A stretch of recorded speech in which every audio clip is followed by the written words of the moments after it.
রান্নাবাটির পক্ষ থেকে সকল দর্শক বন্ধুদের স্বাগত জানিয়ে শুরু করছি আজকের রেসিপি ছোলার ডাল দিয়ে আলু কুমড়ো। নিরামিষই হলেও কিন্তু অসাধারণ সুস্বাদু এই রেসিপি বাড়িতে একবার ট্রাই না করলে দারুণ একটা জিনিস মিস হয়ে যাবে। এর জন্য প্রথমেই কুমড়োটাকে ডুমো ডুমো করে কেটে নিয়ে সাদা তেলে ভালো করে ভেজে নিতে হবে। কুমড়ো বা যে কোনো সবজি সাদা তেলে রান্নার আগে যদি ভালো করে ভেজে নেওয়া যায় তাহলে কিন্তু সবজিতে খুব ভালো মশলা ইনসিস্ট করে। এটা কিন্তু যে কোনো রান্নার জন্যই আপনারা টিপস হিসেবে ব্যবহার করতে পারেন, বিশেষত যে কোনো সবজি রান্নার ক্ষেত্রে। তাতে করে কিন্তু সবজির স্বাদ অনেক গুণ বেড়ে যায়। এবার গ্যাসের ফ্লেমটা মিডিয়াম টু লোতে রেখে একটু লালচে রং আসা পর্যন্ত কুমড়োটাকে ভালো করে ভেজে নিতে হবে। কুমড়োটা ভাজা হয়ে যাওয়ার পর এবার তুলে নিচ্ছি। কুমড়োটা তুলে নেওয়ার পর তারপর এই তেলেই বাকি রান্নাটা করে নেব। আর এক্সট্রা তেল অ্যাড করবারও প্রয়োজন নেই বা তেল কমানোরও প্রয়োজন নেই, এই তেলেই গোটা রান্নাটা করব।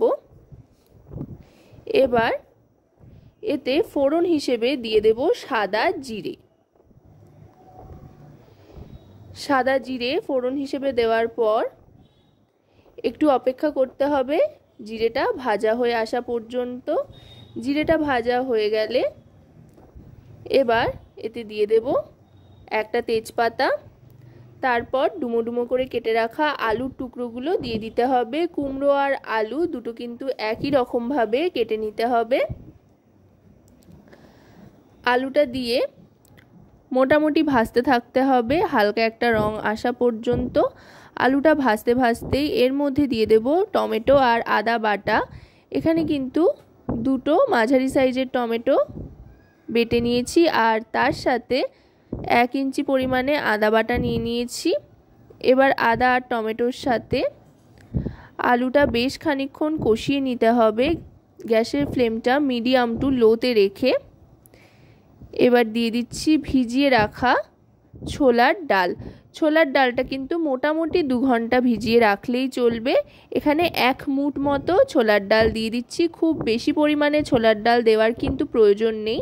খুব বেশি পরিমাণে ছোলার ডালের ব্যবহার করলে তাহলে কিন্তু সেটা আরও অনেকক্ষণ ভিজিয়ে রাখতে হবে অথবা প্রেসারে সিটি দিয়ে নিতে হবে। যদি এরকম 1 মুঠ পরিমাণে দেওয়া যায় তাহলে কিন্তু ঘন্টা 2 ভিজিয়ে রাখলেই চলবে। এবার সমস্ত গুঁড়ো মশলা একে একে দিয়ে দিচ্ছি। প্রথমেই দিয়ে দিলাম হলুদ গুঁড়ো 1 টিস্পুন পরিমাণে, তারপর রোস্টেড ধনে আর জিরে গুঁড়ো 2 টিস্পুন পরিমাণে, আর Kashmiri red chilli powder 1 teaspoon পরিমাণে, আর দিয়ে দিচ্ছি পরিমাণ মতো লবণ। এবার সমস্ত গুঁড়ো মশলার সাথে আরও খানিকক্ষণ রান্না করে নেব গ্যাসের ফ্লেমটা মিডিয়াম টু লোতে রেখে।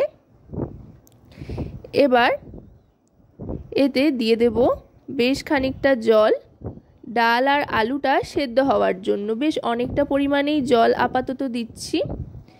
জল দিয়ে গ্যাসের ফ্লেমটা লোতে করে দিয়ে সমস্তটা একধার করে ঢাকনা চাপা দিয়ে দিতে হবে।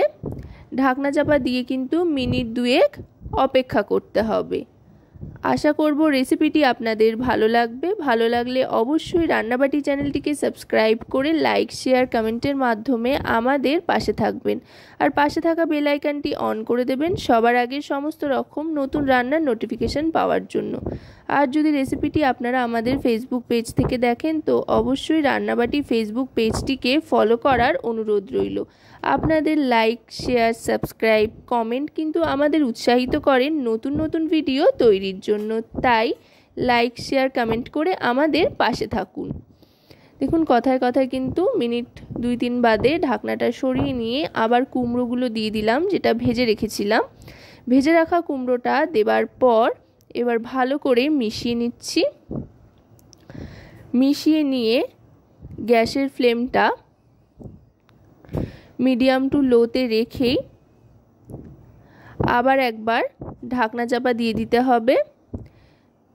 এতে করে আলু কুমড়ো ডাল পুরোপুরি সেদ্ধ হয়ে যাবে, যেহেতু এর আগে একবার অর্ধেক সেদ্ধ করে নিয়ে ঢাকনাটা সরিয়ে নিয়েছিলাম। এবার ঢাকনাটা সরিয়ে নিলাম।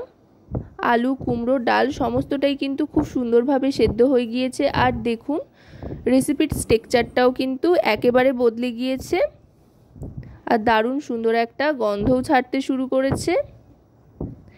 আর গ্রেভিটাও অনেকটা শুকিয়ে এসছে, অনেকটাই টেনে এসছে জলটা। এবার দিয়ে দিচ্ছি পরিমাণ মতো চিনি, যেহেতু নিরামিষি রান্না তাই চিনিটা দিলে কিন্তু বেশ ভালো লাগে। এবার দিয়ে দিচ্ছি শাহি গরম মশলার গুঁড়ো, এতে করে দারুণ সুন্দর একটা ফ্লেভার আসবে। তবে হ্যাঁ, এটা কিন্তু হাফ টিস্পুন পরিমাণে দিলেই যথেষ্ট, তার বেশির প্রয়োজন নেই। এবার দিয়ে দিচ্ছি কাসুরি মেথি। যে কোনো নিরামিষি রান্নায় এই কাসুরি মেথি কিন্তু আপনারা চাইলে ব্যবহার করতে পারেন, দেখবেন তাতে করে দারুণ সুন্দর একটা ফ্লেভার আসছে আর খেতেও অসাধারণ হচ্ছে।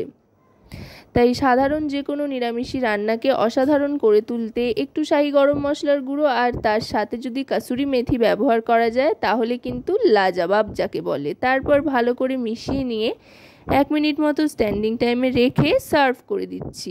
এই রেসিপিটা কিন্তু আপনারা ভাত কিংবা রুটি, লুচি, পরোটা যে কোনো কিছুর সাথেই সার্ভ করে দেখতে পারেন। তো রেসিপিটা কেমন লাগলো অবশ্যই কিন্তু আমাকে জানাবেন।